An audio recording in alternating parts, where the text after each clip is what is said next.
नमस्कार शेतकरी बांधवांनो, नियमित कर्जफेड करणाऱ्या शेतकऱ्यांसाठी अत्यंत महत्त्वाचा आणि आनंदाचा अपडेट असणार आहे।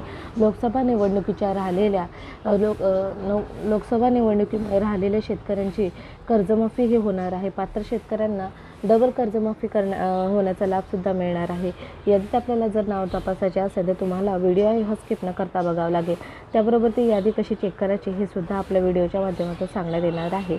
आणि त्याचबरोबर ते कर्जमाफीची योजनेचा लाभ हा शेतकऱ्यांना कसा मिळणार आहे, मुख्यमंत्री एकनाथ शिंदे त्याचबरोबर ते अजित पवार यांनी सगळ्यात महत्त्वाची घोषणा करण्यात आलेली आहे। आणि लवकरात लवकर शेतकऱ्यांच्या बँक खात्यावरती ही रक्कम म्हणजे ज्या बँकेत कर्ज केले आहे त्या शेतकऱ्यांचे कर्ज माफ केले जाणार आहे। केंद्र सरकारने केली मोठी घोषणा।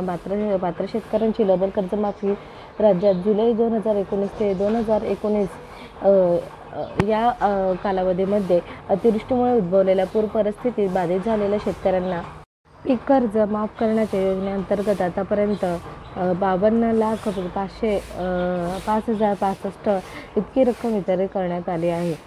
सदर योजनेच्या अनुषंगाने सहकार आयुक्त पुणे यांनी संदर्भ क्रमांक 5 यांच्या 93 रुपये 3,69,999 लाख निधी वितरित करण्याचा प्रस्ताव सादर केला आहे। त्यानुसार सदर योजनेसाठी सन 2023-24 साठी सन 2023च्या हिवाळी अधिवेशनातील पुरवणी मागणीद्वारे 3,69,00,000 इतका निधी मंजूर करण्यात आला आहे। त्यानुसार निधी वितरणाचा प्रस्ताव शासनाच्या विचारधारेत होता। सदर योजनेसाठी सन 2023-24 साठी सन 2023च्या हिवाळी अधिवेशनातील पुरवणी मागणीद्वारे रुपये इतका निधी मंजूर करण्यात आला आहे। वित्त विभागाच्या 5/2/2024 रोजीच्या परिपत्रकानुसार मंजूर निधीपैकी 70% म्हणजेच आपल्याला 265,99,000 फक्त इतका निधी वितरित करण्यात येणार आहे।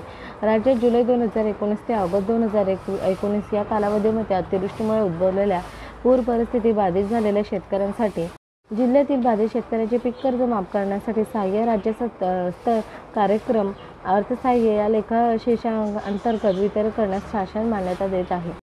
तुम्हाला ही माहिती आवडली असेल, आवडल्यास व्हिडिओला लाईक करा, जितकं शेतकऱ्यांना शेअर करा। डिस्क्रिप्शन बॉक्समध्ये तुम्हाला लिंक देते, तिथून तुम्ही GR बघू शकता। तर आय होप तुम्हाला ही माहिती आवडली असेल आणि पुढच्या एका नवीन अपडेटमध्ये आपण भेटूया। कर्जमाफीबद्दल काही नवीन अपडेट आलं तर नक्कीच तुमच्याशी शेअर करण्याचा प्रयत्न करणार।